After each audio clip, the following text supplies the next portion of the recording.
પૂજ્ય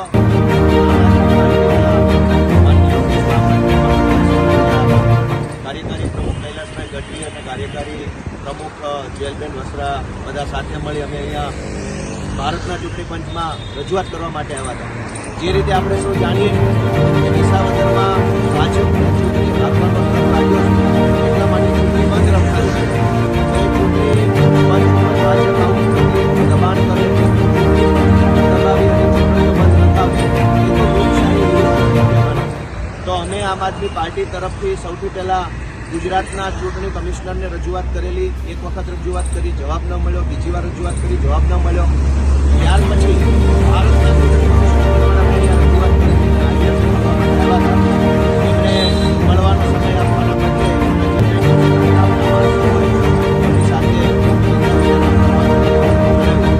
અને એક ઈમેલથી જવાબ આપ્યો। ભારતના ચૂંટણી પંચે ઈમેલથી એક જવાબ આપ્યો।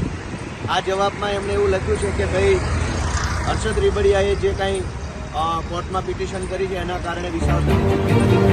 પરંતુ અમે જ્યારે એવો પ્રશ્ન કર્યો કે હિમાચલ પ્રદેશમાં પણ કોર્ટની પિટિશન થયેલી છે, 6 ધારાસભ્યોએ સુપ્રીમ કોર્ટમાં પિટિશન કરેલી છે, હિમાચલમાં પણ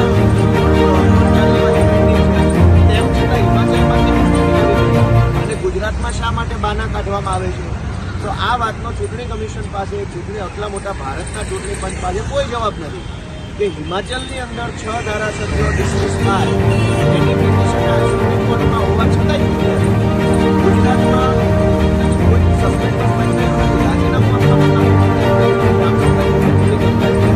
ભારતના પાસે પણ યોગ્ય જવાબ નથી કે શા માટે વિસાવદરની ચૂંટણી આવે।